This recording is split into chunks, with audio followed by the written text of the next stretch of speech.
അതെ, ഇന്ന് നമുക്ക് നല്ലൊരു കടുമാങ്ങ അച്ചാറിൻ്റെ റെസിപ്പി നോക്കിയാലോ? നല്ല ടേസ്റ്റുള്ളൊരു മാങ്ങാച്ചാറാണ്. നമുക്ക് പെട്ടെന്ന് തന്നെ റെഡിയാക്കി എടുക്കാം കേട്ടോ. അതിന് വേണ്ടിയിട്ട് ഒരു പാൻ വെച്ച് കൊടുത്തിട്ടുണ്ട്. പാനൊന്ന് ചൂടായി വരുമ്പം അതിലേക്ക് ആവശ്യത്തിനുള്ള വെളിച്ചെണ്ണയാണ് ഒഴിച്ച് കൊടുക്കുന്നത്. വെളിച്ചെണ്ണയോ നല്ലെണ്ണയോ ഉപയോഗിക്കാം.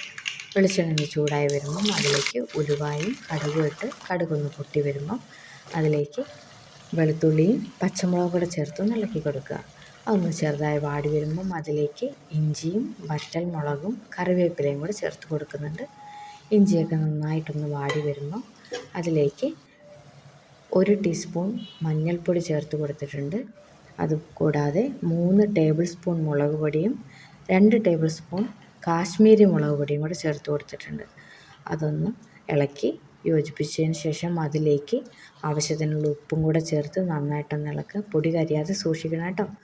അതിലേക്ക് 1 ടീസ്പൂൺ പഞ്ചസാര കൂടി ചേർത്ത് കൊടുത്തിട്ടുണ്ട്. ഇപ്പം ഞാനിവിടെ 1.5 കിലോ മാങ്ങയാണ്. 1.5 കിലോ മാങ്ങ അരിഞ്ഞ് അതിലേക്ക് ഉപ്പും മഞ്ഞൾപ്പൊടിയും കൂടെ ചേർത്ത് കൊടുത്ത് ഒരു മണിക്കൂർ മാറ്റി വെച്ചിരുന്ന മാങ്ങയാണ്. അതും കൂടെ ചേർത്ത് കൊടുത്ത് നന്നായിട്ടൊന്ന് ഇളക്കി യോജിപ്പിച്ചതിന് ശേഷം അതിലേക്ക് ആവശ്യത്തിനുള്ള കായപ്പൊടി കൂടെ ചേർത്ത് കൊടുക്കുന്നുണ്ട്.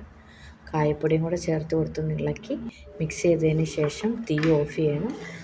ഈ ഒരു പാകം എന്ന് വെച്ചാൽ ഈ മാങ്ങയൊന്ന് കടിക്കാൻ കിട്ടും. മാങ്ങ കുറച്ചുകൂടെ വേകണമെന്നുണ്ടെങ്കിൽ നിങ്ങൾക്ക് കുറച്ചുകൂടെ നേരം ആ അടുപ്പത്ത് തന്നെ വെച്ച് ഒന്നുകൂടെ ഒന്ന് ഇളക്കി കൊടുക്കാം.